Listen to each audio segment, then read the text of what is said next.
सन 1985 जब मैं अकेला ही चला था, दिलों में कुछ ख्वाहिश रखकर कुछ कर गुजरने की, तो मेरा साथ दिया था एक इंसान ने जिसका नाम है तरुण माथुर। तरुण जी मेरे बड़े भाई की तरह हैं और मेरे अच्छे दोस्त और मेरे डायरेक्टर। हमने साथ में काफ़ी काम किया। उनके कई टीवी सीरियल में मैंने एक्टिंग की है जिसमें वो डायरेक्शन दे रहे थे। एक राजेश खन्ना जी ने प्रोड्यूस किया था, उसमें वो डायरेक्टर थे, उसमें मैं एक्टिंग कर रहा था। सीरियल था आधा सच आधा झूठ। A friend of mine, Mr. Tarun Mathur, a very senior director, a fantastic director. He's directed me. Tarun ji, मुझे आपके साथ काम करना हमेशा बहुत अच्छा लगा। तो मैंने जब भी कोई भी सीरियल, कोई भी फिल्म आपके साथ की है, मुझे बहुत मज़ा आया है। तरुण माथुर अपने काम में बिल्कुल परफेक्ट। वो अपनी जॉब बहुत अच्छी तरह जानते हैं, इसीलिए मैं उन्हें परफेक्ट कहता हूँ। I have worked with Tarun ji on a series called Banjara Guest House. Writer director Tarun Mathur, जिन्हें मैं कम से कम आज से 25 साल पहले से जानता हूँ, जब वो मुंबई दूरदर्शन में काम किया करते थे as a director, as a writer. Tarun Mathur ji को मैं बहुत समय से जानता हूँ, मोर देन 30 ईयर। जिंदगी में मेरा पहला टेलीविजन इंटरव्यू इन्हीं के वजह से हुआ था। My friend Tarun Mathur, he is a very old friend. He is a very, very good director. He is a very sensible man, and he has a lot of creativity and talent in him. I wish him all the best in my life. Thank you. God bless you, Tarun.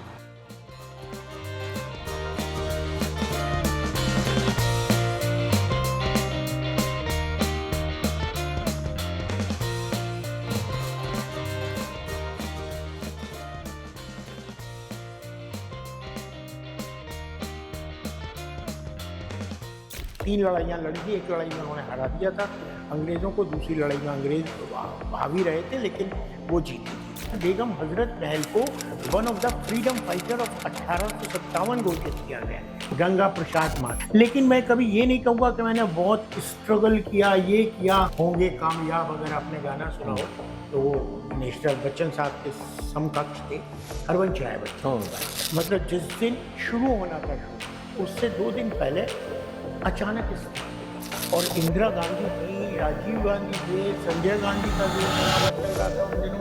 हमारी नज़र जब gallery पे गई तो वहाँ से दिखा इंदिरा, बहुत सारी उनकी किताबें, मेरा एक शौक रहा है किताबें, और किताबें पढ़ना। तो मेरी मदर बोली, बेटा एक काम कर, इन किताबों के गट्ठर रख, अब ये रद्दी में जाएंगे दे दे।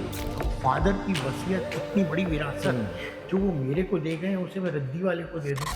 याद है उस जमाने की बात?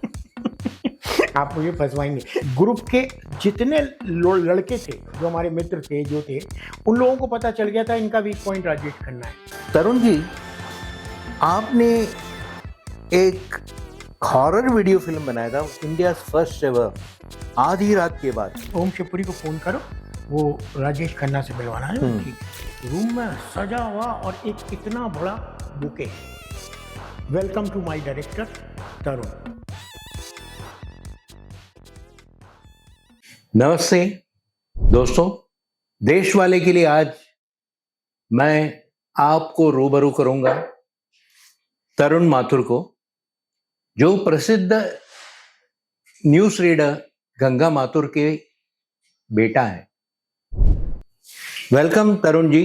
नमस्कार, नमस्कार ज्योति जी, एंड नमस्कार सभी दर्शक। ज्योति जी, सबसे पहले मैं आपको करेक्शन करूंगा, मेरे फादर का नाम गंगा प्रसाद माथुर है। और वो न्यूज़ रीडर नहीं थे, he was producer in Vividh Bharati and All India Radio. He is very senior and that time, तो आई एम सॉरी, मैं आपको करेक्ट कर रहा हूँ, हो जाता है। आप कहाँ तक उनसे सीखा? आज जो भी आप कर रहे, आज लेखक है, निर्देशक है, एक्टर भी है, अब डैडी से कितना आपने हासिल किया ये सब कला? ज्योति भाई देखिए, मैंने जो कुछ भी हासिल किया सब अपने परिवार से, लोगों से और अपने सीनियर से हासिल किया, क्योंकि मेहनत मैंने भी करी, ऐसी बात नहीं है, हर कोई कहते, लेकिन मैं कभी ये नहीं कहूँगा कि मैंने बहुत स्ट्रगल किया, ये किया। हाँ, उस टाइम पे तो जब हम शुरू हुए थे तो माहौल दूसरा था। हमने थिएटर किया, रेडियो से हमारी शुरुआत हुई थी क्योंकि हमारे फादर थे, वो रेडियो में थे। उन फादर के बड़े ब्रदर थे, वो भी रेडियो में थे। और हमारे जो मामा थे, वो तो बहुत बड़े पोएट थे, उनका नाम था गिरिजा कुमार माथुर। होंगे कामयाब अगर आपने गाना सुना हो, तो वो नेशनल बच्चन साहब के समकक्ष थे, हरवंश राय बच्चन की बात कर रहा हूँ। तो वो सब सीनियर लोग थे और हमारे ब्लड के अंदर बहुत ज़्यादा लिटरेचर, कल्चर, किताबें और डायरेक्शन घुसा हुआ था।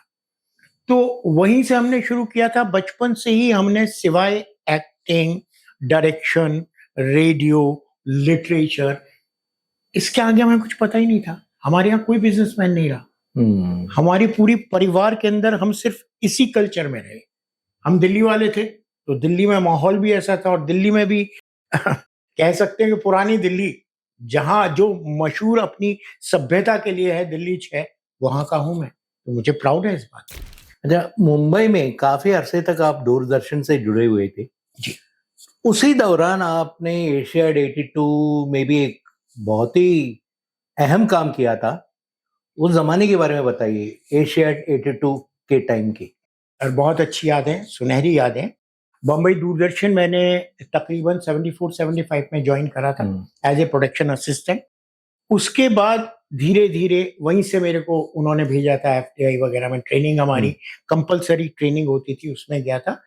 और उसके बाद क्या हुआ कि एशियाड 82 के अंदर जब यहाँ से बहुत सारा स्टाफ गया और एशियाड 82 के अंदर उस वक्त दूरदर्शन कलर हुआ था 82 के टाइम पे अंदर, तो हमें ट्रेनिंग्स वगैरह भी दी गई थी।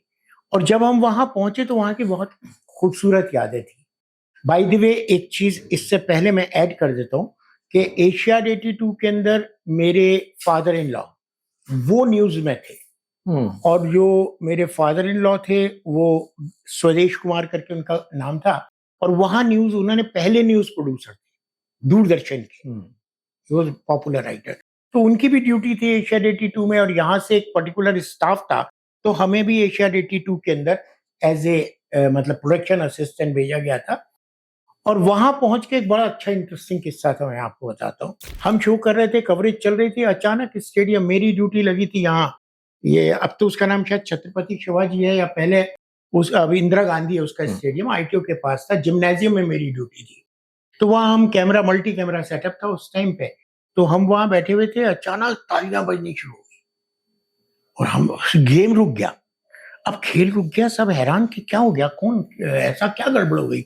अचानक देखते हैं तो हमारे असिस्टेंट आए, उन्होंने कहा अभी 2 मिनट के लिए कवरेज रोको, अभी सारे कैमरा उस तरफ फोकस करो जहां वो वीआईपी जगह है। हमने कहा क्या हुआ? कहने लगे सर वो देखिए अमिताभ बच्चन आ रहे हैं। और शॉक्ड, अमिताभ बच्चन शॉल डाले हुए, कुर्ता पजामा पहने हुए, पतले दुबले, वो पता चला था उसी दिन अस्पताल से छूटे थे जिन दिनों जब उनका एक्सीडेंट हुआ था। उसके बाद पहली बार वो पब्लिक प्लेस में मिलने आए थे यहाँ पे लोगों को, जिम वहां पे आए थे जिम्नाजियम में देखने, और तालियां अचानक धीरे धीरे तालियां शांत हुई। हम लोगों ने जब कवरेज शुरू करी, अचानक फिर उससे भी ज्यादा जोर से तालियां, और इतनी जोर से तालियां कि समझ में नहीं आ रहा हो क्या रहा है। अमिताभ तो आ गए, वो बैठे हुए हैं, फिर और कौन आने वाला है। अचानक पब्लिक बोली नहीं अमिताभ कुछ भी नहीं है, देखो कौन आ रहा है। हमारी नजर जब गैलरी पे गई तो वहां से देखा इंदिरा गांधी। क्या शान, ज्योति भाई, क्या उनके जलवे और मुस्कुराता चेहरा, और वो चली आ रही हैं और हम इंदिरा जी की शक्ल ही देखे जा रहे हैं, सब कैमरे फैमरे सब भूल के, और वो आई और अमिताभ बच्चन, और पूरा स्टेडियम खड़ा हो गया उनके ऑनर में। और जितने प्लेयर थे वो सब झुक झुक के कर रहे हैं, सलाम कर रहे हैं, उन्होंने हाथ हिलाया सबको, और वो आके अपनी सीट पे बैठे। तो शुरू हुआ वो ऐसा अनुभव था एशियाड 82 का। हम तो खैर उस टाइम पे असिस्टेंट थे, हमारे प्रोड्यूसर्स जो थे वो सुदेश जी और अलग अलग बड़े बड़े प्रोड्यूसर थे, तो वो सारे लोग हमारे सीनियर थे, और उन लोगों ने देखा, हम लोग सिर्फ देखते ही बन जाते थे। अच्छा, एक वक्त आपको चुना गया था पाकिस्तान जाके वहाँ लोगों को राइटिंग, डायरेक्शन और एक्टिंग में ट्रेनिंग देने के लिए। हाँ सर, ये भी एक अच्छा मोमेंट था मेरी लाइफ का। वो हुआ ये था ज्योति भाई के मैंने 45 साल की उम्र के अंदर 45 और 50 के बीच में मेरे फादर की डेथ हो गई थी। तो मैंने मेरे घर पे मेरे फादर जो थे आलिम थे, मतलब उर्दू बहुत उर्दूदा थे और इंग्लिश में डबल एमए किया था और हिंदी लिटरेचर में साहित्य अलंकार था।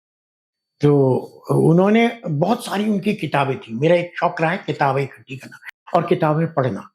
तो लिटरेचर बहुत है मेरे घर में। आज भी मैं 3,500-4 हजार किताबें हैं मेरे पास। तो वो मैं पढ़ता था, उर्दू की, हिंदी की, सबकी किताबें। तो एक बार मेरी मदर बैठी हुई थी और हम लोग बम्बई आ गए थे। फादर की डेथ हो चुकी थी, तो ये तकरीबन 2005-6 की बात है। तो मेरी मदर बोली, बेटा एक काम कर, इन किताबों के गट्ठर रखे हैं। उर्दू का बहुत लिटरेचर था।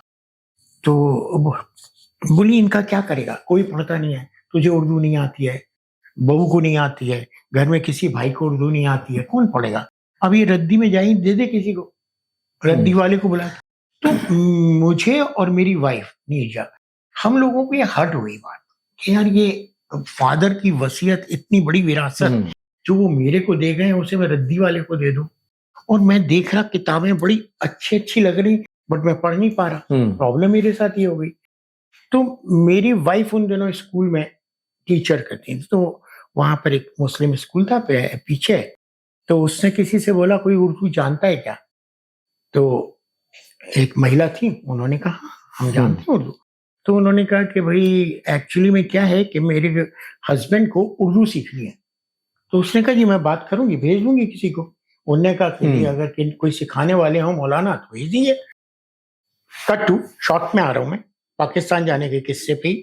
तो जब मैं एक दिन बैठा हुआ था, अचानक नॉक हुई और एक मुश्किल से, लिटरली बता रहा हूं कि भाई मुश्किल से 15 साल का भी नहीं हुआ, 14-15 साल का एक छोटा सा बच्चा, टोपी लगाए हुए, वैसी मौलाना जैसी, कुर्ते पजामे, नॉक कर रहा, दाढ़ी भी नहीं आई थी उसमें। तो बोलता यहाँ उर्दू किसको सीखनी है? तो मैंने दरवाजा, मैंने कहा हाँ मुझे सीखनी है। अच्छा आपको सीखनी है? मैंने कहा कौन सिखाएगा, आपके वाले, आपके फादर? नहीं, कौन सिखाएगा, हम सिखाएंगे। तो मैंने कहा आप उर्दू सिखाएंगे? मुझे लगा वो 8वीं 9वीं का बच्चा है। तो मैंने कहा आप उर्दू सिखाएंगे? बोले क्यों, हम नहीं सिखा सकते। मैंने कहा आती है? नहीं, हम आलिम है। मैंने कहा आलिम? बोलता हाँ, हम यहाँ पे वो है यहाँ मस्जिद, वहां हम बैठते हैं। तो शक्ल देखता रहा, मुझे अजीब लगा। ये बात यहीं की है, अनटॉप हिल की, जगह भी बता दो। तो उस मैंने कहा आप कितना लेंगे, पैसे कितने लेंगे आप? उन्होंने मेरी शक्ल देखी, ऐसे तालीम के पैसे नहीं लेते हम। और ये मैंने कहा यार ये तो मेरे को चुप कर दिया। बोलता है कि तालीम वालीम के पैसे वैसे नहीं लगते, आपको हमारी 2 शर्तें मानी होंगी बस। मैंने कहा बोलिए। बोले नंबर 1, तो जिस वक्त हम उर्दू सिखाएंगे तो हम अंग्रेजी से या किसी और भाषा से नहीं सिखाएंगे, हम उर्दू से उर्दू सिखाएंगे। तो मैंने कहा ठीक है। कहता हम आएंगे हफ्ते में 3 दिन और अपना कायदा लेके आएंगे, उससे सिखाएंगे, और जब आप सीख जाएंगे कहने और उसके बाद जो हम होमवर्क देंगे वो आपको करना पड़ेगा। और सबसे इंपॉर्टेंट बात है, जितनी देर हम पढ़ाएंगे उतनी देर तक आपको कोई भी फोन अटेंड नहीं करना है और खुद पर लिखना है, आपको लिखने की एंड विद इन 3 months उस आदमी ने मुझे, उस बच्चे ने मुझे उर्दू सिखा दी। तो मैंने उर्दू के लिए कोई सहारा नहीं लिया, इंग्लिश या हिंदी, या मेरे पास जो कायदे लेके आए वो पहली क्लास के, दूसरी क्लास के लेके आए, वैसे समझा रहा। और उसके बाद मेरा रुतबा देख के सत्यन कपूर ने, मेरे मित्र थे, उन्होंने उर्दू सीखी। और उसको देख के हमारी हेल्प फारूक शेख करके एक एक्टर थे, आप तो जानते हैं, उन्होंने हमें लाके बुक्स दी। और जब मुझे पता चला, वो पाकिस्तान से जो आए थे साहब, उन्हें पता चला मैं उर्दू बहुत अच्छी बोलता हूँ और उन दिनों तो मैं लिखता भी था उर्दू। तो उन्होंने बोला मिस्टर माथुर, हमारे पाकिस्तान के अंदर उर्दू बहुत अच्छी चल रही है और हम लोग कुछ चैनल्स खोलना चाहते हैं, और उर्दू राइटिंग आप करते हैं, आपके वालिद उर्दू, आपका उनका हमने नाम सुना है पाकिस्तान में, तो आप आइए वहां पर।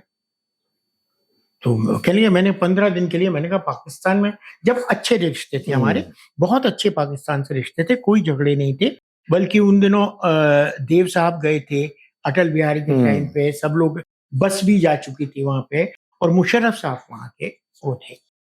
तो हमने कहा ठीक है, आप बुला लीजिए, प्राइवेट ऑफिस था उनका, अपनी प्राइवेट कंपनी थी, एवर रेडी करके थी कोई कंपनी। तो उन्होंने बुलाया मुझे, तो उस बहाने हम वहां गए, और वहां जाके मुझे बहुत प्यार मिला। वहां के और भी बहुत किस्से हैं, आपको ये बता रहा हूं कैसे गया।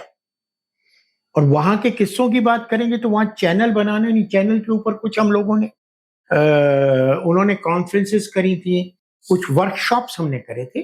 तो वर्कशॉप के लिए मैं वहां पे उन्हीं दिनों लाल कृष्ण अडवाणी भी जी वहां गए थे, जब वो मजार पे गए थे जिन्ना साहब के, तो मैं कराची में ही था। तो बहुत अच्छा अनुभव रहा, और मुझे कुछ ऐसा नहीं लगा, क्योंकि दिलों में तो दूरी थी नहीं, वहां मैं जहां जाता था मुझे बहुत प्यार मिला, और जो मैंने वहां बातें करी उसमें मुझे मजा आया। वहां का कल्चर मैंने लिया, वहां की भाषा मैंने ली, वहां का लिटरेचर मैंने देखा, वो किताबें मैं बहुत सारी खरीद के लाया वहां से। और मैं गया था 10-15 दिन के लिए, आपको पता है मैं वहां कम से कम 1.5 से 2 महीने रह के आया। बहुत खूब। और मैंने वहां पर एक सीरियल डायरेक्ट करा, उन्होंने मुझसे एक डायरेक्शन कराया, हम शादी नहीं करेंगे करके, वो आज टेलीविजन पे ब्रॉडकास्ट हुआ, मैंने 12 एपिसोड करे डायरेक्ट, कॉमेडी सीरियल था, कॉमेडी। तो इस तरह मैंने वहां काम किया, मेरे को बहुत अनुभव मिला। वहां पे एक्टिंग के बारे में डिस्कस हुआ, चैनल्स, क्योंकि यहाँ पे मैं चैनल्स में बहुत काम कर रहा था, कुछ चैनल्स बनाने की बात हो रही थी, and I was vice president here also. अच्छा खासा बहुत अच्छा अनुभव रहा, मुझे बहुत मजा आया। अच्छा, आपने करियर अपनाया भी था एज ए रेडियो अनाउंसर, उसके बारे में कुछ बताइए। सर, रेडियो अनाउंसर नहीं मैं रहा, रेडियो ड्रामा आर्टिस्ट में रहा।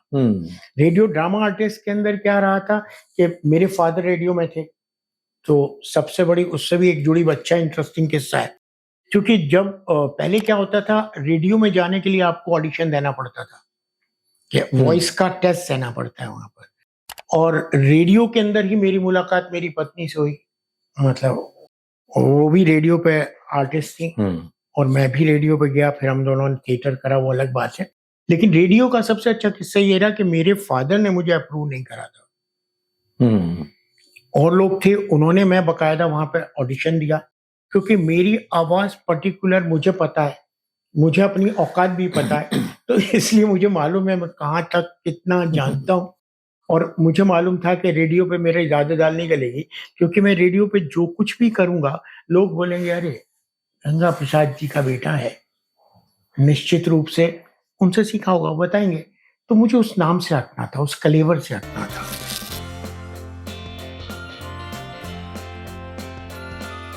अच्छा, आपने बताया कि आपने धर्मपत्नी आज जो है नीरजा जी, उनसे मुलाकात हुई थी रेडियो के दौरान। जी।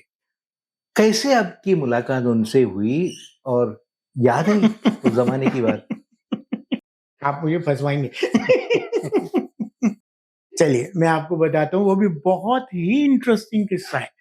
हुआ क्या था कि इनके जो, पहले तो मैं इसलिए बता दूं कि नीरजा की बड़ी बहन थी दीप्ति सक्सेना थी वो लोग, तो अभी वो वहां पे रेडियो में बहुत मशहूर एक्ट्रेस थी और उनकी वॉइस बहुत अच्छी थी, तो वो मेन रोल करा करती थी। अब हमें 1-2 नाटक मिले रेडियो पे, जब हम अप्रूव हो गए तो 1-2 नाटक में उनकी पत्नी जो थी, मतलब उनकी जो बहन थी, सॉरी बड़ी बहन, वो मेरी हीरोइन बनती थी और 1-2 में मैं हीरो बनता था। तो ये तो थी नहीं, कभी कभी ये उनके साथ आती थी, और ये भी रेडियो के आर्टिस्ट हो गई थी, ये मुझसे जूनियर थी।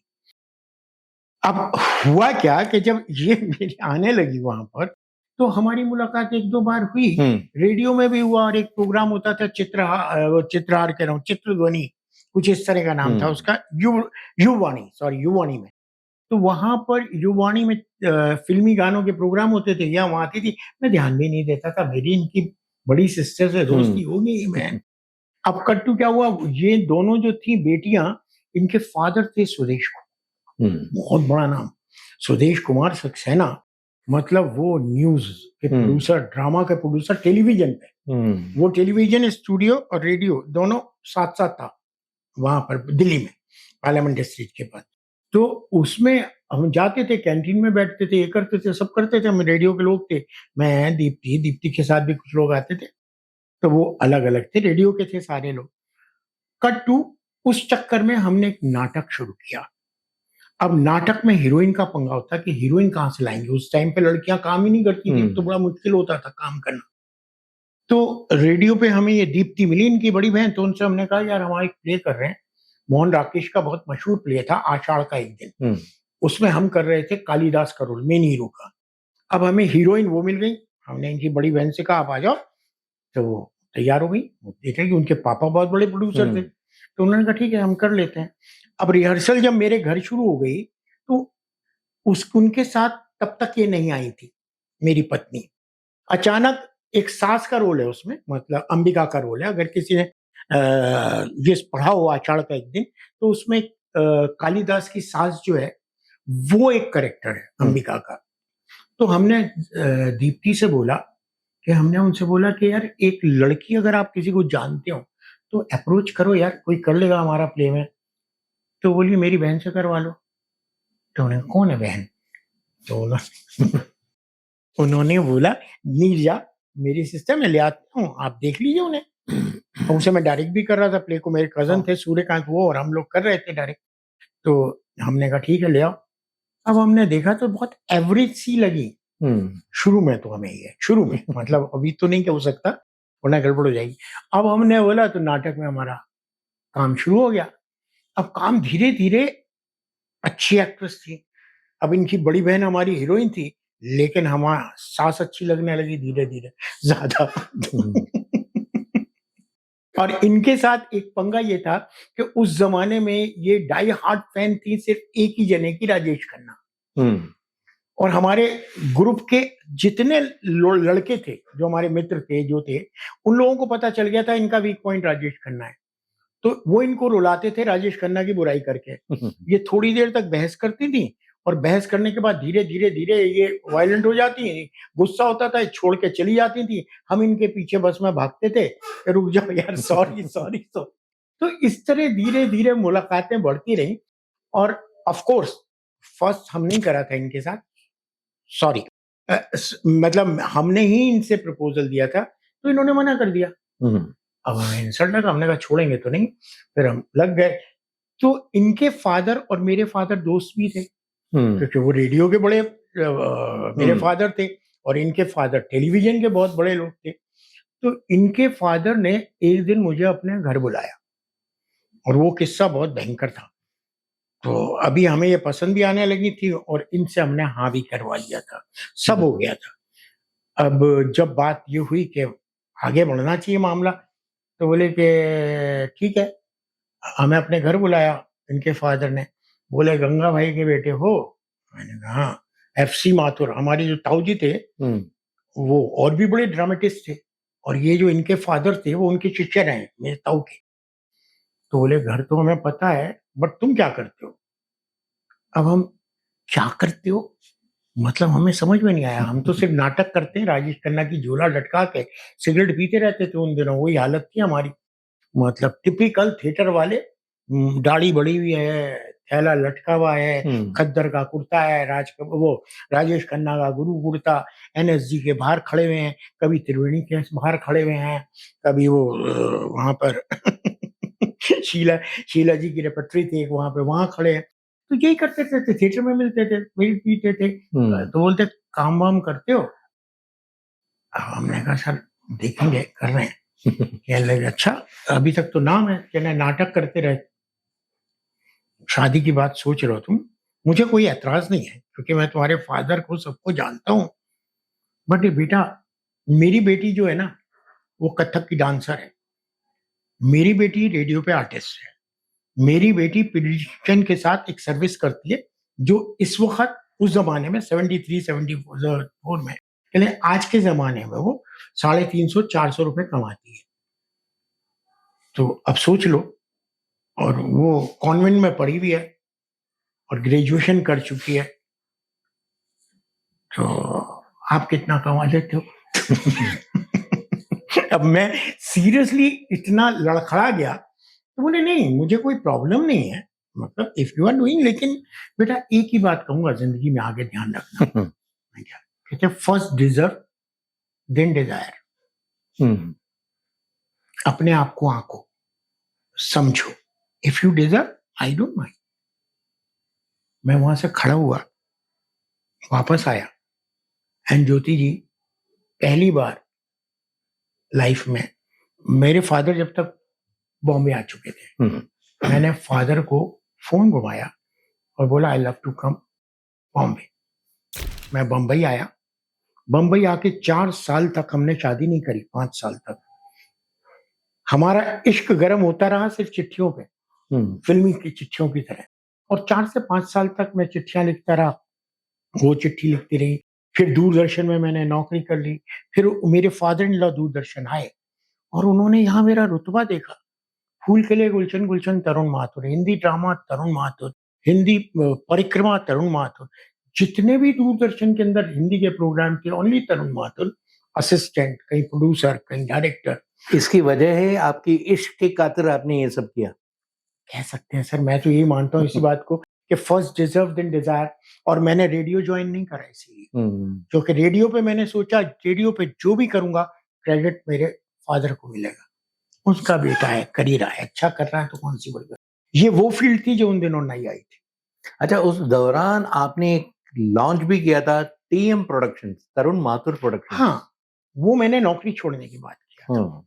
टीएम प्रोडक्शंस भी मैंने इसलिए करा था शुरू, क्योंकि मेरे कजन थे जिनके, जो मेरे भाई की तरह थे, सूर्यकांत, और एक मेरे मित्र थे राजेंद्र सिंह चौहान। तो इन लोगों ने मेरे से बोला था तुम दूसरों के साथ काम कर रहे हो, अपना कुछ करो, क्योंकि मेरे को राजेश खन्ना ने दे दिया था, मैं काफी काम कर चुका था, राजेश खन्ना के साथ काम कर चुका था, महेंद्र कपूर के साथ काम कर चुका था एज ए डायरेक्टर, और काफी बड़ी बड़ी कंपनीज के साथ कर चुका था। तो मेरे को उन्होंने कहा आप अपना प्रोडक्शन हाउस क्यों नहीं शुरू करते। तो फिर मैंने अपना प्रोडक्शन हाउस की सोची थी।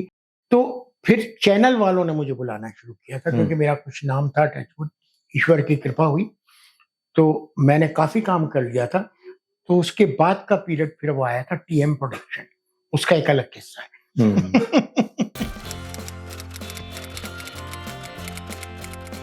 अच्छा, कुछ देर पहले आपने कहा और मैंने भी पूछा था, पाकिस्तान आप गए थे, आपने पाकिस्तान क्यों गए थे, कैसे आपको चुना? ज्योति भाई, एक्चुअली में वो जो मैंने आपको बताया सतीश जी यहाँ आए थे, तो उनसे बाय द वे मेरी मुलाकात हुई, और उन्हें जब मेरे बारे में पता चला, क्योंकि मेरे को शुरू से भी शौक था, मतलब मैंने मुगल पीरियड, मुगल हिस्ट्री पढ़ी थी, तो एक क्रेज होता है। और हम लोगों ने बहुत सुना था, लाहौर, कराची, सब हम लोगों ने किताबों में पढ़ा था। तो जब मैं वहां जा रहा था तो उन लोगों ने मेरे को बुला के उन्होंने कहा माथुर साहब, आपके यहाँ बहुत अच्छी सीरियल चल रही हैं, आपके यहाँ बहुत अच्छी फिल्में चलती हैं, हिंदुस्तान में फिल्में बहुत अच्छी बनती हैं, लेकिन हमारे यहाँ जो है वो वहाँ पे ड्रामा बोलते हैं सीरियल को। बोले लेकिन हमारे ड्रामे बहुत अच्छे होते हैं। तो उसके अंदर जब मैं वहां पे गया तो उन्होंने कहा कि आपका कुछ हम लोग वर्कशॉप्स करेंगे। तो मैंने कहा ठीक है। तो कुछ लोग वर्कशॉप में ऐसे आ जाते हैं जिनको ये लगता है हिंदुस्तान से तो थोड़ी खिंचाई हो जाए इसकी, कुछ जानकारी कितनी है, हम लोगों में रहता है, क्यूरियोसिटी सब में रहती है कि एक दूसरे की जानकारी, नॉलेज हम लें। तो वहां पर उन लोगों ने एक वो रख दी, छोटी सी वर्कशॉप में हमसे पूछा गया बहुत सारी चीजें, और हमसे जब पूछी गई बहुत सारी चीजें तो काफी लोग थे, बुजुर्ग भी थे, यंगस्टर, वहाँ की जनरेशन भी थी, और अचानक मेरे से अजीब अजीब से क्वेश्चन करने लगे, आपको कैसा लग रहा है? चलिए अच्छा ही लग रहा है भाई। और उसके बाद फिर आप क्या कर रहे हैं, आपने क्यों बनाया? किसी ने मेरे से बड़ा अजीब सा प्रश्न किया कि आपके यहाँ जो सीरियल बनते हैं उसमें सबसे ज्यादा हीरोइन जो होती है रात भर मेकअप में ही रहती है, मतलब वो जब सुबह उठ के आती है तो भी सजी हुई होती है, रियलिटी से दूर है। और वो बोले किस बेसिस पे आप बना रहे हैं, हमारा देखिए। तो मैंने कोई क्रिटिसाइज नहीं करा, मैंने कहा देखिए सबके अलग अलग मीडिया हैं, अलग अलग तरीके हैं, अदाकारों के अपने, कलाकारों के अपने सिस्टम है। तो मुझसे एक क्वेश्चन किया गया, अच्छा हमें एक बात बताइए कि एक एक्टर के पॉइंट ऑफ व्यू से टेलीविजन में और फिल्म में क्या फर्क है? तो मैंने कहा अच्छा, एक्टर के पॉइंट ऑफ व्यू से उन्होंने पूछा। मैंने कहा बिल्कुल सही है, बहुत सारे फर्क है। कि नहीं राइटिंग में बताइए, आप तो राइटिंग का वर्कशॉप कर रहे हैं, वो राइटिंग में बता दीजिए। मैंने कहा जी बिल्कुल मैं आपको बताऊंगा। तो मैंने अचानक लोगों से पूछा, मैंने कहा अच्छा एक बात बताइए, आप लोगों में से कितने मुगल आजम देखी है? क्योंकि मुगल आजम एक ऐसी पिक्चर है हमारे हिंदुस्तान की जिसकी ऑडियंस हर जगह पे है, पाकिस्तान में भी है, हिंदुस्तान में भी है, सभी उससे प्यार करते हैं। और उन दिनों यहाँ पर वहां पर भी हिंदुस्तान की बहुत सारी सीरियल चल रही थी, बाकायदा टेलीकास्ट भी होता था एक दूसरे का। तो मैंने कहा कितने लोगों ने मुगल आजम देखी है? इतने सारे हाथ उठ गए, मैंने कहा अच्छा आपने मुगल आजम देखी है, उसका हीरो कौन है? कहना बताइए। मैंने कहा फिल्म के हीरो कौन है? कुछ लोग बोले पृथ्वीराज कपूर, जो बुजुर्ग लोग थे उन्होंने पृथ्वीराज कपूर को बोला हीरो है। कुछ लोग नहीं सर, दिलीप कुमार, यूसुफ साहब। मैंने कहा वेरी गुड। फिर मैंने कहा अच्छा अब आप लोग सीरियल कौन सी देखते हैं हमारी, जो सबसे ज्यादा आपको पसंद है? सारे बोले सर आजकल तो वो एक ही चल रही है। मैंने कहा कौन सी? अरे भैया वो है ना सास भी कभी बहू थी। मैंने कहा वेरी गुड। मैंने कहा अच्छा आप सास भी कभी बहू आप देखते हैं? बोले हाँ। मैंने कहा अच्छा इसकी हीरोइन कौन है? तो सारे चिल्लाए तुलसी है साहब, हीरोइन तुलसी है। तो मैं हंसा, बोले क्यों तुलसी नहीं है? मैंने कहा नहीं तुलसी नहीं है। बोले क्यों? मैंने कहा अभी आपने बोला ना मुगल आजम का हीरो पृथ्वीराज कपूर है। बोले हाँ। मैंने कहा आपने बोला यूसुफ साहब है। बोले हाँ। मैंने कहा अगर उनके हीरो यूसुफ साहब और पृथ्वीराज है तो सास भी कभी बहू थी, उसकी हीरोइन जो है वो तो स्मृति होगी। कहते वो कौन है? मैंने कहा बस यही फर्क है। मैंने कहा जब आप पूछ रहे हैं ना मुझसे वो कौन है, मैंने कहा इसका मतलब ये हुआ, ये बताता है कि राइटिंग में और मीडिया में क्या फर्क है। मैंने कहा चूंकि टेलीविजन हमारे घर में आता है, वो पार्ट ऑफ अवर लाइफ हो गया है, हमारी जिंदगी का हिस्सा है, उसका हर कैरेक्टर हमारे परिवार का हिस्सा है, इसलिए हमें उसका असली नाम नहीं पता, हमें उसका तुलसी नाम पता है। जैसे सबके एक पैट नेम होते हैं, मेरा नाम अगर वो लोग मुझे पप्पू कहते हैं घर पे, तो घर वाले मुझे तरुण माथुर नहीं कहेंगे भाई पप्पू आ गया, लेकिन बाहर जाऊंगा तो बोलेंगे तरुण जी आ गए। तो ठीक उसी तरह मीडिया, ये क्लोजअप मीडिया है, ये करीब का मीडिया है, इसलिए इसमें हम लोग जो देखते हैं टेलीविजन में वो क्लोजअप मीडिया है। और फिल्म चूंकि बड़े पर्दे पे होती है और वो फिल्म जो होती है वो लार्जर देन लाइफ होती है, तो उसकी राइटिंग उस हिसाब से की जाती है। एक और सवाल आपसे पूछना है जो पाकिस्तान से जुड़ा हुआ है। आप जब पाकिस्तान में थे, मैंने सुना कि एक सीरियल भी डायरेक्ट किया उधर आपने। जी वही, मैं वहीं आ रहा हूँ। तो वो लोग इतने खुश हुए कि वहां पर फिर मैं गया था 15 दिन के लिए। उसके बाद उन्होंने कहा नहीं माथुर साहब आप यहाँ बैठे हैं, तो मेरे को तो टेस्ट ही लगा, तो उन्होंने कहा एक सीरियल डायरेक्ट करिए आप। तो बोले आप डायरेक्ट करेंगे? मैंने कहा क्यों नहीं करूंगा, मैं, मेरा काम है, पेशा है। तो उन्होंने मुझसे एक सीरियल कॉमेडी का डायरेक्ट करवाया, हम शादी नहीं करेंगे, और उसमें वो हीरो था, नाम मैं बोल रहा हूँ, वो 50-50 का जो हीरो था वो उसमें मेरा हीरो था, और कॉमेडी सीरियल था, और उसके 12 पार्ट मैंने वहां पर डायरेक्ट करे, और वो चला भी टेलीविजन, आज टीवी पे वो चला था काफी पहले। तो पुराना किस्सा है ये, मुझे बहुत अच्छा अनुभव हुआ सर, बहुत अच्छा, जिंदगी के अनुभवों में से एक अनुभव है वो। काफी टाइम आप राजेश खन्ना के साथ जुड़े हुए थे, उनके साथ आपने एक सीरियल आधा सच आधा झूठ ये भी बनाया, उस एक्सपीरियंस के बारे में बताइए। काका जी का एक्सपीरियंस तो कमाल का था सर, बहुत अच्छा अनुभव रहा है। काका जी वो व्यक्ति थे जिनकी वजह से मतलब मेरा नाम इंडस्ट्री में बहुत अच्छा चला। जब उन्होंने साइन किया था उन दिनों, आप भी जानते हैं, आप तो आते थे, इतने सीनियर आदमी रहे हैं, और आप उस जमाने में आपने भी मेरे इंटरव्यू करे। काका जी का एक अजीब बहुत अच्छा किस्सा हुआ था सर, उससे एक छोटा सा कनेक्टर है, काका जी का ही कनेक्शन है। काका जी की एक फिल्म आई थी अलग अलग, आपने, उनका पहला प्रोडक्शन था, और अलग अलग फ्लॉप हो चुकी थी। ऑनेस्टली उनकी खुद की जुबानी है, इसलिए मैं बोल सकता हूँ, अलग अलग बुरी तरह फ्लॉप। अलग अलग में उनके पार्टनर थे जिमी नरूला, आप जानते हैं सबको। तो एक दिन अचानक क्या हुआ, ओम शिवपुरी जी का मेरे पास फोन आया। ओम अंकल जो थे, मैं उन्हें अंकल ही बोलूंगा, ओम अंकल जो थे वो मेरे फादर के एक तरह से शिष्य कह लीजिए, फादर को भाई साहब बोलते थे, जयपुर से साथ। तो ओम अंकल ने मेरे फादर को फोन किया कि तरुण क्या कर रहा है। तो मेरे फादर बोले बोलो। कहले वो माथुर साहब काका जी उससे मिलना चाहते हैं। तो बोले ठीक है बुला लो। तो उन्होंने मेरे को बताया ओम शिवपुरी को फोन करो, वो राजेश खन्ना से मिलवाना है। ठीक है, तो राजेश खन्ना जी ने मुझे बुलाया। और तो वो एक्चुअली में हुआ क्या था, मैं धीरज कुमार के साथ एक सीरियल करता था, कहाँ गए वो लोग। तो धीरज कुमार का एक एपिसोड मैंने किया था। तो उस एपिसोड के अंदर ये ओम जी को मैंने लिया था। कौन सा किरदार में? पुलिस इंस्पेक्टर के, छोटा सा पुलिस के कांस्टेबल के, देशभक्त पुलिस कांस्टेबल था। तो वो उसके अंदर मैंने लिया था। वो सीरियल उन दिनों काका जी ने बाय द वे देख लिया था बी आर चोपड़ा के यहाँ, सब लोगों की पार्टी चल रही थी कुछ, तो वहां वो ओम जी ने बोला मेरा सीरियल है। तो उसने कहा इसका डायरेक्टर कौन है? उन्होंने कहा तरुण माथुर। कौन है तरुण माथुर? तो उसने कहा यार गंगा भाई का बेटा है, बहुत अच्छा, दूरदर्शन में काम कर रहा है वो। अच्छा उसे भेज दे मेरे ऑफिस में, वो तो काका जी का मूड तो आपको मुझसे ज्यादा पता है। बहरहाल तो वो मुझे मिले और मैं उनको फोन करूं तो फोन ना उठाए। फिर कोई जिमी नरूला बोले, मैं जिमी नरूला बोल रहा हूँ, आप आ जाइए। हम गए ऑफिस में, बोले काका जी मिलना चाहते हैं। तो मैंने कहा काका जी मिलना चाहते हैं, बुलवा दो। कहते यहाँ नहीं, काका जी दिल्ली में आपसे मिलेंगे। जी? तो बोले हाँ काका जी यहाँ नहीं मिलेंगे, दिल्ली में आपका टिकट रखा है। आपका टिकट है, आपकी फ्लाइट की टिकट है परसों की। मैंने कहा जी मेरी शूटिंग चल रही है। तो बोले जी वो देख लो। अब मैं डबल माइंडेड कि मैं राजेश खन्ना से मिलूं या शूटिंग कर, मेरे वो कैरियर दिख रहा है अपना। कहते आपको साइन करना चाहते हैं। और सर मैं यहाँ से उड़ के मतलब किसी तरह मैनेज करके राजेश खन्ना के पास, तो वहां पे एयरपोर्ट पे 2 गाड़ियां, एक जिमी नरूला एक तरुण माथुर बोर्ड लिए खड़े हैं। और मैं मिला ही नहीं हूँ काका जी से, उससे पहले बिल्कुल मुलाकात नहीं है मेरी। और वहां पर उन्होंने वो डब्बा दिया, उन्होंने कहा जी अशोका होटल आप जाइए और वहां पर आपका रूम बुक है। अब मैं पहुंचा 11:30-12 बज चुके थे। तो मैंने जिमी साहब से बोला मैं तो, जबकि दिल्ली में मेरी पूरी फैमिली, लेकिन अशोका में।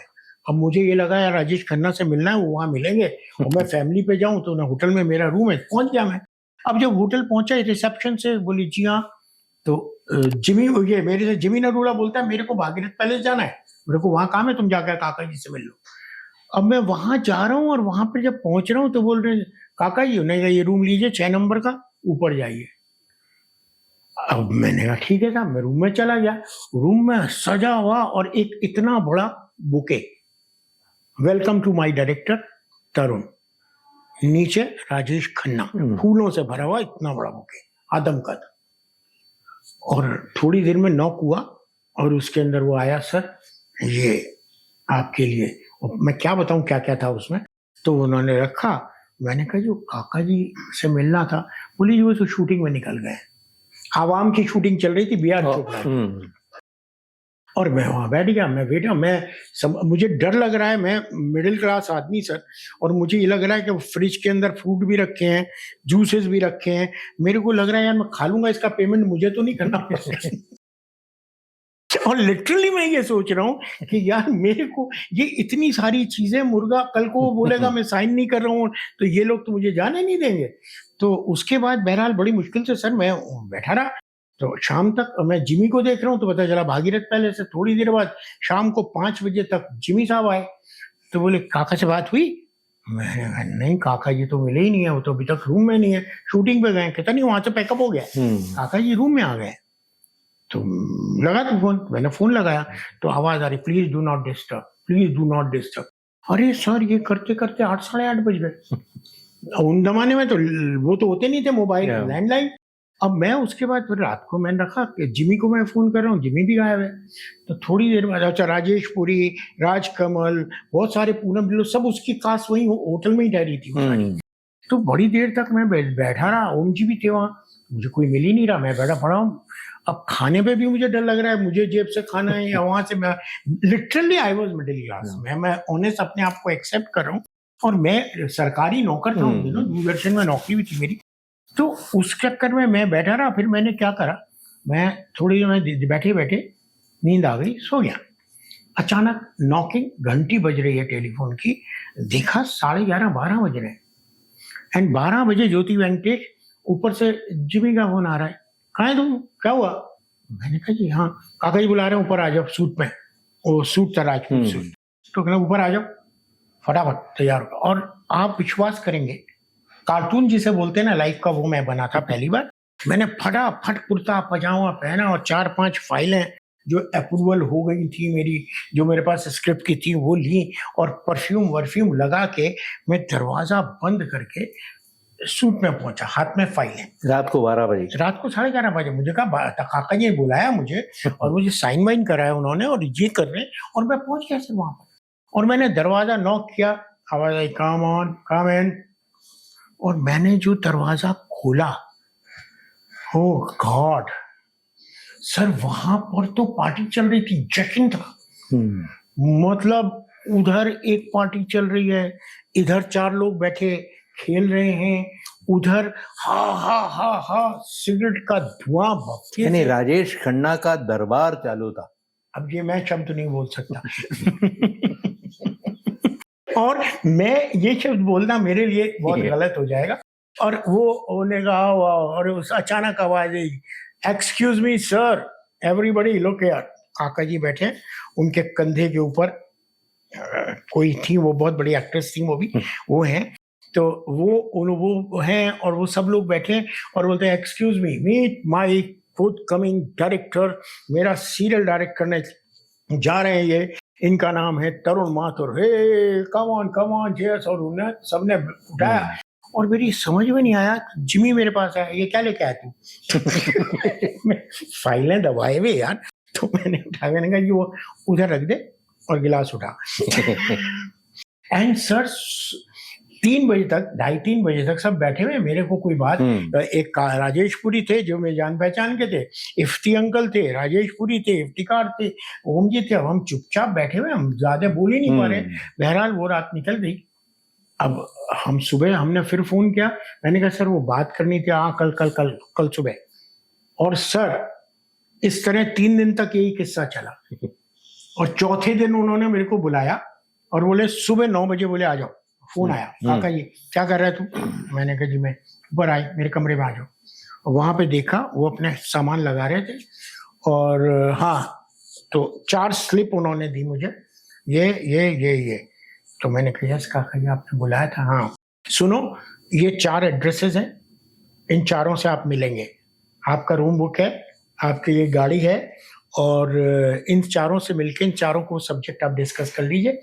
एक commissioner of so and so है, एक कमिश्नर ऑफ पुलिस है, एक मिनिस्टर है, और आपकी गाड़ी है, आपका पेमेंट हो गया है। आप चाहें तो होटल में रहिए, पेमेंट आपको नहीं करना होगा, और आप चाहें तो आप कह रहे थे, जिमी बता रहा था आपका घर भी है, चले जाइए आप वहां से मिल लीजिए, लेकिन 4 दिन बाद आप मुझे बॉम्बे में आके मिलिए, वहां मैं आपसे डिस्कस करूंगा।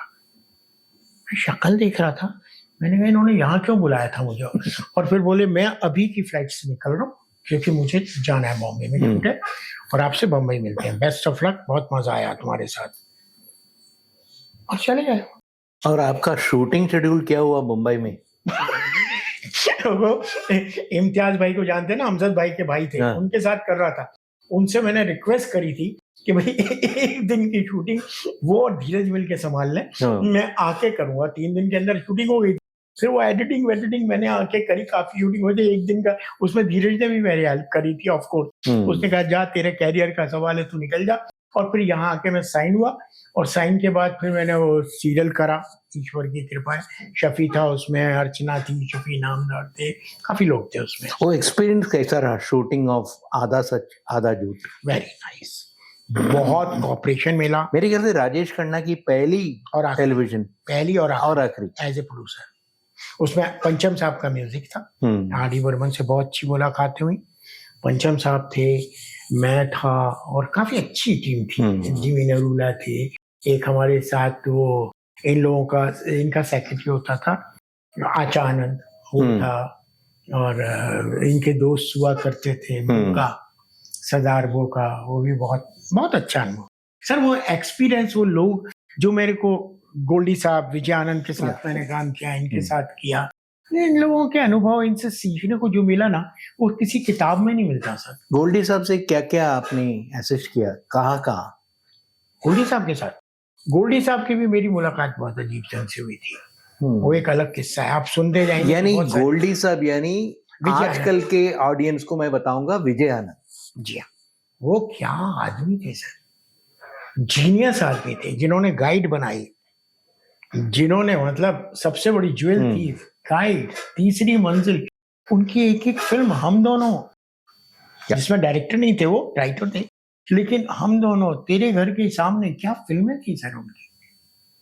वो अपने आप में इंस्टीट्यूट थे। उन्होंने मुझे बुलाया एज ए वाइस प्रेसिडेंट उनकी चैनल, उन लोगों ने चैनल खोली थी, हमने लम्हास करके एक चैनल शुरू की थी, उसमें उन्होंने भी मुझे घर से बुलाया था सर। मैं ऊपर वाले की, बहुत ऊपर वाले का शुक्रगुजार हूं कि मुझे जितने लोग मिले ना सर, बहुत अच्छे मिले, बहुत मददगार मुझे। लेक टंडन, विजय आनंद, राजेश खन्ना सर, ये सारे वो लोग थे जिनसे मैंने सीखा। कमलेश्वर सर, उनके साथ मैं एक प्रोग्राम करता था, परिक्रमा। क्या काम था, क्या करते थे वो, क्या बोलता था वो आदमी लिटरेचर में।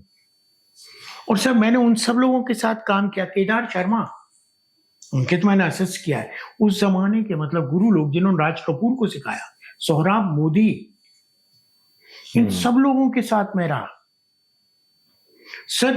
केएन सिंह के किस्से मेरे को इतने अच्छे लगते थे, दादा मुनि, क्योंकि हम लोग के लिए वो आते थे दूरदर्शन में, तो मुलाकातें होती थी। फिर दादा मुनि उसका कहते थे, तो जिंदगी के अंदर किताबें सिखाती हैं, मैं मानता हूँ बहुत सिखाती हैं, पढ़ाना सीखना, लेकिन जो अनुभव है ना, जो एक्सपीरियंस है, कमाल है सर, बहुत जबरदस्त। और जिंदगी में एक्सपीरियंस अगर आप लेते रहेंगे ना, तो आपको, जैसे आज भी, आज के दौर की बात कर रहा हूँ, आज मेरे को सबसे ज्यादा मजा आता है एआई करने में। मैं एआई सीख रहा हूँ। मेरा बेटा चूंकि अमेरिका की एक बहुत बड़ी कंपनी में, नितिन उसका नाम है, तो वो मेरे को, जब मैं जाता हूँ तो मुझे इंस्पायर करता है। मेरी बेटी वो भी इसी लाइन में है, प्रोडक्शन में, तो वो मुझे इंस्पायर करती है, पापा आप करो, नीति उसका नाम है, तो वो भी इंस्पायर करती है। मेरा बेटा मुझे इंस्पायर करता है, मेरी वाइफ। मेरे घर के अंदर सिर्फ लिटरेचर का माहौल है, किताबें हैं, लेटेस्ट टेक्नोलॉजी है। तो मैं तो आजकल के हर आदमी से कहूंगा जी, पढ़ना और सीखना। आपको काम मिलेगा नहीं मिलेगा वो तो ऊपर वाला जानता है। अच्छा, 70s में मुझे याद है, मैं जब जवान था, जी अभी भी हैं आप, तब मैं देखा करता था एक प्रोग्राम, इंटरव्यू बेस्ड, जो हम आजकल पॉडकास्ट कहते हैं, उस जमाने में तबस्सुम की फूल खिले है गुलशन गुलशन। मैंने सुना कि आप उसमें काफी इन्वॉल्व थे, उसके बारे में कुछ बताइए। सर देखिए, फूल खिले गुलशन गुलशन बहुत पुराना प्रोग्राम है, वो शुरू मैंने नहीं किया था, मेरे सीनियर्स ने किया था। दूरदर्शन जब मैंने ज्वाइन किया था तो मैंने फूल खिले गुलशन गुलशन को असिस्ट किया था। और आपको बताऊं, दूरदर्शन का मेरा अनुभव आपको मैं बताना बहुत जरूरी समझता हूं। जब दूरदर्शन में मैं आया था तो मैं कुछ नहीं जानता था, और मेरे को पहला डायरेक्टर कौन मिला था पता है आपको? इंडस्ट्री के बहुत सीनियर डायरेक्टर थे, आई.एस. जौहर। वो दूरदर्शन के लिए फिल्म बना रहे थे एज ए आउटसाइड प्रोड्यूसर, और दूरदर्शन के लोगों ने उनके साथ मुझे लगा दिया था, इनको बताइए। तो मेरे से पूछते हैं, पहले कोई फिल्म में असिस्ट किया है? मैंने कहा नहीं। अच्छा तू क्या जानते हो फिल्म के बारे में? मैंने कहा कुछ नहीं। तो बोले क्लैप का मतलब पता है? नहीं। तो बोले अबे यार, मेरे जो बॉस थे उनसे बोले, फिर किस दम को दे दिया तूने यार, इसे कुछ भी नहीं पता है। तो उसने एक ही बात बोली थी, मेरे जो सीनियर थे वीरेंद्र शर्मा, कि 10 दिन इसे अपने साथ रखिए, फिर आपको इसकी जरूरत होगी। तो सर पिकअप करने का शौक था। और आई.एस. जौहर के साथ मैंने जौहर के गौर करके पूरी सीरीज की थी 16 और 35 पे असिस्टेंट। फिर उसी तरह आत्माराम जी, गुरुदत्त के भाई, लड्डू सिंह टैक्सी वाला करके उन्होंने एक सीरियल किया था, पेंटल थे, पेंटल उसके अंदर था, वो मैं था, मैंने डायरेक्ट की थी वो, मतलब उनको असिस्ट, सेकंड डायरेक्शन, करीब डायरेक्टर तो वही थे। तो उसको भी मैंने असिस्ट किया था, जिसमें रामेश्वरी थी, वो सब थे। तो ये सारे के सारे इतने अनुभव थे सर, वो सीरियल्स, वो टाइम कमाल का था। और ये लोग किसी इंस्टीट्यूट से नहीं आए थे, और आज हम इन्हें इंस्टीट्यूट में पढ़ाते हैं। लोग जब बातें करते हैं ना मुझसे बड़ी बड़ी, ओ अंग्रेजी का ये वो, क्योंकि इन लोगों ने मुझे एक बात बहुत अच्छी सिखाई जो मैं आज की यंगर जनरेशन से कहना भी चाहता हूँ। आप बोलते हैं पढ़ना बहुत अच्छा है, फॉरेन की मल्टी लैंग्वेज फिल्म देखना, टेक्निक करना, ये बहुत अच्छी बात है, टेक्निकली आज बहुत इम्प्रूव्ड है इंडिया। लेकिन जो उसकी आत्मा, इमोशन है ना हमारे इंडिया के, वो कहाँ है आप बताओ। अच्छा, तबस्सुम के साथ कैसा इंटरेक्शन रहा आपका? बहुत अच्छा। तबस्सुम जी मेरे जब शादी के 25 साल हुए थे, मेरी फैमिली में आई थी वो। मतलब मेरे फैमिली में विजय आनंद आए थे, बहुत लोग आए थे, उसके बड़े बड़े लोग मेरे घर पे थे। जब मैंने बम्बई में घर 2004 पे ले पाया हूँ मैं सर। बाकी मैं सरकारी क्वार्टर में रहा, किराए के मकानों में रहा, वो स्ट्रगल भी मैंने बहुत किया है सर। एंड आपने एक स्क्रीन प्ले लिखा था और डायरेक्शन भी किया, music video Vande Mataram, yes, जिसका विमोचन मेरे ख्याल से प्रेसिडेंट ऑफ इंडिया ने किया था, Pratibha Patil ji. Your interaction with Pratibha ji and that music video, उसके बारे में। देखिए सर, वंदे मातरम जो था, वंदे मातरम एक्चुअली में संस्कृत में है, बंकिम दास ने लिखा है। और वंदे मातरम के साथ क्या था कि मेरे एक मित्र थे अनुपम राय, वो बहुत अच्छे क्लासिकल डांस और कथक डांस के थे और बहुत ज्ञानी, हिंदी के बहुत प्रखंड विद्वान थे और डांसर भी थे, सिंगर भी थे, और सबसे बड़ी बात है हिंदी लिटरेचर के ज्ञानी व्यक्ति थे। मैंने हिंदी लिटरेचर में बहुत पढ़ाई की, सिर्फ उर्दू नहीं, हिंदी में भी मैंने इक्वल करी है। तो वो मुझसे प्रभावित हुए थे, वो हमेशा बात करते थे रैप बकवास है, ये वो क्लासिकल, ये वो बात करते थे। मुझे क्लासिकल से बहुत शौक है, मैं गजल और क्लासिकल में मतलब ठुमरी, दादरा ये सब मैं बहुत पसंद करता हूँ। गाते भी है? नहीं, गाता नहीं हूँ मैं कानसेन हूँ, तानसेन नहीं हूँ। तो मेरे को सुनना अच्छा लगता है, गाना नहीं। तो वो मैंने बहुत करा था। तो वो हमेशा इस तरह बात करते थे, आप ये सुनिए, क्लासिकल सुनिए, ये वाला राग सुनिए, वो वाला, मुझे मजा आता था, आई एंजॉय।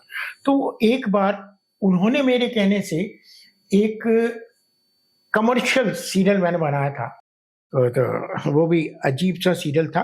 बहरहाल, तो उस सीरियल में उन्होंने रैप म्यूजिक दिया था, कहने क्लासिकल आदमी रैप दे सकता है। मैंने कहा वाह। तो फिर एक बार उन्होंने कहा तरुण जी मैं वंदे मातरम कर रहा हूँ, उसका वीडियो बनाना है। तो मैंने कहा जरूर बनाइए आप, कहने आप डायरेक्ट करेंगे? मैंने कहा वंदे मातरम तो बहुत लोगों ने करा है। तो बोले नहीं, संस्कृत में नहीं कर रहा, उसमें कुछ नया कर रहा हूं मैं वंदे मातरम हिंदी में कन्वर्ट करके हिंदी में कर रहा हूं, जिससे आम आदमी को समझ में आए। क्योंकि वंदे मातरम के बारे में एक बात कहूंगा मैं, संस्कृत बहुत लोगों को आती है और बहुत लोगों को नहीं भी आती है। आम आदमी को संस्कृत आज इतनी फ्लुएंटली संस्कृत का मतलब नहीं समझता हूँ, ये ऑनेस्ट बात कर रहा हूं मैं। लेकिन हिंदी आम आदमी समझता है, थोड़ी टूटी फूटी समझेगा लेकिन समझेगा। तो जब हमने संस्कृत में, उन्होंने कहा संस्कृत में, मैंने कहा कोई नहीं समझेगा, और संस्कृत में बहुत वर्जन हो चुके हैं, लता जी गा चुकी हैं, फलाने गा चुके, वंदे मातरम, सुजलाम सुफलाम। तो मैंने कहा आप हिंदी में करिए। तो हिंदी में उन्होंने 7 अंतरे बनाए, इसके 7 अंतरों का अनुवाद किया और उसको शूट किया। और जब उसको शूट करा तो उसका विमोचन हमने प्रतिभा पाटिल जी से रिक्वेस्ट करी, दिल्ली में। तो उस वक्त कुछ प्रॉब्लम हुआ था, तो उन्होंने अपने पास बुला के वहां पर सिर्फ विमोचन किया था, उन्होंने उसको लॉन्च कर दिया था एक तरह से। तो हम राष्ट्रपति भवन गए और वहां उसका विमोचन करवाया। हम बहुत आभारी थे उनके, उन्होंने करवाया उस वक्त। बहुत लोग जानते हैं लेकिन उन्हें मिला नहीं। अशोक कुमार, जॉय मुखर्जी, प्रदीप कुमार, बिस्वजीत, विनोद मेहरा, लेकिन आप इन सबको लेके एक शो किया, पुराना अंदाज जी, वो प्रोड्यूस्ड बाय मोंटी, प्रेमनाथ के बेटा। उसके बारे में बताइए सर। मैं उसके बारे में थोड़ा सा बताऊं। उन दिनों डांस मास्टर कमल हुआ करते थे, अगर आपको पता है। उन्होंने एक कैसेट रिलीज किया था, नया अंदाज। उसमें अमिताभ बच्चन थे, सारे नए आर्टिस्ट जो उन दिनों थे, उनको लेके उन्होंने नए आर्टिस्टों से पुराने गाने गवाए थे, अगर आपको याद हो तो। अमिताभ बच्चन का दिल के खोटे और वो वाला जो उनका था, वो सारा कदर उन्होंने। तो उसके ऊपर मेरे और मोंटी मेरे अच्छे दोस्त हैं, बहुत अच्छे दोस्त हैं, उनके घर पे भी रहा हूं मैं, बहुत बढ़िया, क्योंकि उनसे मेरे बहुत पुराने संबंध हैं। तो मोंटी प्रेमनाथ बोला था तरुण कुछ करते हैं, तो वीडियो का जमाना चल रहा था, तो मैंने कहा एक काम करें, मैं उस वक्त एक वीडियो बना रहा था हंसते खेलते, जिसमें काका जी भी थे, बच्चों का था, उसमें आपने एक्टिंग भी करी थी। और आपको बता रहा हूँ और पब्लिक को भी बता रहा हूँ, ये मेरे एक्टर भी रहे हैं ज्योति वैंग जी। तो उसमें मैंने बच्चों के लिए एक बनाया था, तो उसने बोला बच्चों के लिए तूने बनाया म्यूजिकल, कुछ बना। तो उस जमाने में कॉपीराइट का इतना इशू नहीं था गानों का, सबसे बड़ी बात। तो मैंने कहा देखो इनने बनाया है नया अंदाज, हम आते हैं पुराना अंदाज। बोले वो क्या? मैंने कहा तुम्हारी जान पहचान है, उस जमाने के सब सीनियर थे, जॉय मुखर्जी, विश्वजीत और विनोद मेहरा, ये सब मतलब कुछ इनमें से चल रहे थे, कुछ उनमें से जा चुके थे, कुछ जा रहे थे। तो मैंने कहा पुराना अंदाज के अंदर हम क्या करेंगे, आज के गाने पुराने एक्टरों से करवाएंगे। तो उससे कह रहा आइडिया अच्छा है। मैंने कहा तुम कॉपीराइट वो लेके आओ, ले लाओ फिल्म गाने। तो उसने कटवा के गाने, कहते गाने मैं ले अरेंज कर लूंगा। तो मैंने कहा आर्टिस्ट मैं और तुम दोनों मिलकर अरेंज कर लेंगे, मेरी भी जान पहचान थी उनकी भी। और हमने बात करी, फिर उसमें दादा मुनि को भी हमने बुला लिया। दादा मुनि से जब बात करी, बोले मैं करता हूँ। तो दादा मुनि के अपोजिट हमने नादिरा जी को ले लिया। तो नादिरा जी, और उसमें हमने उनके साथ गाना रखा था, तू 16 बरस की मैं 17 बरस का। और हमने जॉय मुखर्जी को भी रखा, प्रदीप कुमार को हमने ले लिया, काफी बड़े बड़े एक्टर हमने लिए। जॉय मुखर्जी से हमने गाने गवाए, जो नहीं डांस करते थे उनसे भी हमने नाच करवाया आज के गानों पे। बड़ा इंटरेस्टिंग रहा वो, बहुत चला भी था, बहुत चला था। तो इस तरह हमने एक्सपेरिमेंट करते रहे सर जिंदगी के अंदर। कमाई करनी थी, पैसा नहीं था, पैसा भी कमाना था, नाम भी कमाना था, और विधाएं सारी जाननी थी। जब टेलीविजन आया तो हमने सीरियल बनाया, जब फिल्में आई तो हमने फिल्में बनाई, जब वीडियो आया तो हमने वीडियो फिल्में बनाई। उसके बाद आजकल काम नहीं होता तो लिखते भी हैं। तरुण जी, आपने एक हॉरर वीडियो फिल्म बनाया था, इंडिया फर्स्ट एवर, आधी रात के बाद, उसके बारे में कुछ बताइए। यदि ये एक्चुअली मैं उसके बारे में बताने से पहले 2 मिनट में लूंगा, क्योंकि उन दिनों हम लोग वीडियो नया नया आया और वीडियो हर घर में पहुंच रहा था, कैसेट का हंगामा शुरू हो चुका था, फिल्मों की पायरेसी शुरू हो गई थी। तो मेरे मित्र थे धीरज कुमार, तो धीरज का मैं सीरियल प्लान कर रहा था, वो कहाँ गए बोले, जिसमें मनोज जी भी थे, मनोज कुमार थे। तो जब वो कर रहे थे, और उन दिनों कुछ दिनों तक हमारे पास काम नहीं था, जब कहाँ गए वो लोग बनने वाला था, और उससे हम कोशिश में लगे हुए थे सीरियल का। तो हमने सोचा क्या किया जाए, और हमें हाथ साफ करना था। इस मैंने कहा ना, जो नया सिस्टम आता है उसमें हम कूद जाते हैं। तो हमें लग रहा था कि यार ये वीडियो जो फॉर्मेट है, ये एक नया फॉर्मेट आया है, तो इसके ऊपर फिल्म क्यों ना बनाई जाए। तो धीरज बोला हाँ यार बन सकती है। तो मैंने कहा कि चलो बनाते हैं। तो मुझे एक सब्जेक्ट मेरे दिमाग में था कि वो सब्जेक्ट मैंने पढ़ा था किसी उर्दू किताब में, बहुत पहले एक लाइन पढ़ी थी। तो उसमें मतलब उर्दू किताब से मतलब हिंदी, उस टाइम पे उर्दू नहीं आती थी मुझे, मैंने हिंदी में पढ़ा था उर्दू। तो वो मैंने पढ़ा था, मुझे अच्छा लगा था वो किताब। तो मैंने धीरज को 1 लाइन सुनाई। धीरज बोला इसको लिख सकते हो तुम? मैंने कहा लिख लेंगे। तो हमने उसके ऊपर लिखना शुरू करा, और वो कहानी बनी। तो अब वीडियो पे शूट करना horror is a difficult task, क्योंकि आपको एटमॉस्फेयर शो करना है, लाइटिंग है, सारा टेक्निकलिटीज है, और उसमें लिमिटेशंस बहुत थी। अच्छा ये बताइए, were you inspired by Ramses? No, never. मैं लाइफ के अंदर कभी मेकिंग के अंदर इंस्पायर होना भी नहीं चाहता, और हुआ भी नहीं। Genre wise? जॉनर वाइज तो कभी होता ही नहीं। मेरे तो हर जो, मैंने कॉमेडी करा, बच्चों का करा, कव्वाली का करा, हिंदी करा, म्यूजिकल करा, ड्रामा किया, हॉरर भी करा मैंने, जी टीवी के लिए भी हॉरर करा मैंने, सोशल बहुत करा, लिटरेचर बहुत करा, कॉमेडी तो मैक्सिमम करा। तो मैंने तो नॉटी जोक्स भी करा। तो इस तरह नहीं, मेरे को काम से मतलब, मेरे हिसाब से कोई जॉनर में डालना इट्स डिफिकल्ट। आप एक माइंड सेट हो जाता है। तो मेरे को हॉरर मैंने उससे पहले नहीं बनाया था, कभी नहीं बनाया था। बट मैंने उसके लिए बहुत मेहनत करी और एटमॉस्फेयर क्रिएट किया। धीरज कुमार और मैं, हम दोनों ने मिलकर वो फिल्म बनाई थी, कुमार के नाम से करी थी, और उसके अंदर मेरे को कास्ट बहुत अच्छी लगी। धीरज खुद था उस फिल्म के अंदर, धीरज के अलावा रेहाना सुल्तान भी थी उसके अंदर, क्या नाम ये शबाना कह रहा हूँ, सॉरी, नीता मेहता थी। उसके अंदर भारत भूषण थे, रजा भाई के साथ तो मैंने इतना काम किया है कि उन्होंने तो मेरी हर फिल्म में काम किया, उनके बिना तो मैं काम ही नहीं करता था। इतना प्यारे इंसान है और इतने अच्छे मित्र हैं वो। तो वो थे, काफी अच्छी स्टार कास्ट थी। एक राकेश पांडे हुआ करते थे, वो थे, काफी बहुत अच्छे एक्टर थे, बहुत अच्छी स्टार कास्ट थी। और वो पिक्चर चलाने के बाद उसे सेंसर करवाया हमने, और सेंसर करवा के उस पिक्चर को हमने बकायदा, एक कंपनी हुआ करती थी उस वक्त, बॉम्बिनो, यस, उसको बाबूभाई जी, उनको बाबूभाई की, आई थिंक सो। तो उसको, वो धीरज प्रोड्यूसर थे उसके, तो मैं तो डायरेक्टर ही था। तो उसको हमने बेचा उसे, और फिर उसके बाद एक और फिल्म हमने बनाई, आखिरी चाल, वो भी मैंने डायरेक्ट की थी। तो वो उसके बाद एक तीसरी फिल्म बनाई मैंने, शिकार। क्योंकि आज मुझे इस बात पे प्राउड होता है कि वो वीडियो फॉर्मेट अब फीचर फिल्मों में आ गया है। वो पहले वीडियो फिल्में एक अलग जॉनर था, उसके बाद तो टी सीरीज ने भी बनाई, लेकिन नारी हीरा ने भी बनाई। लेकिन हम लोग शुरुआती, मैंने और धीरज ने करी, बेसिकली धीरज कहूंगा मैं। और वहां पर हम लोगों ने शुरू करके एसोसिएशन बनाई थी, वीडियो फिल्म डायरेक्टर्स एसोसिएशन थी हमारी। उसके बाद तो अभी फिल्म खत्म हो गई, तो वीडियो फिल्में बन रही है। अब तो ये जितनी फिल्में बन रही है सब वीडियो है। सही मायने में क्या हम कह सकते हैं कि आप हरफन मौला है? सर, ये मैं कैसे कहूंगा, आप कह सकते हैं, आपको पूरी छूट है। आप हरफन मौला कहिए, बड़बोला कहिए, जो भी आप चाहे कहिए। मैं तो जो जानता है, जो कुछ मुझे मिला है वही लौटा रहा हूँ। थैंक यू तरुण जी, बहुत ही अच्छा लगा मुझे।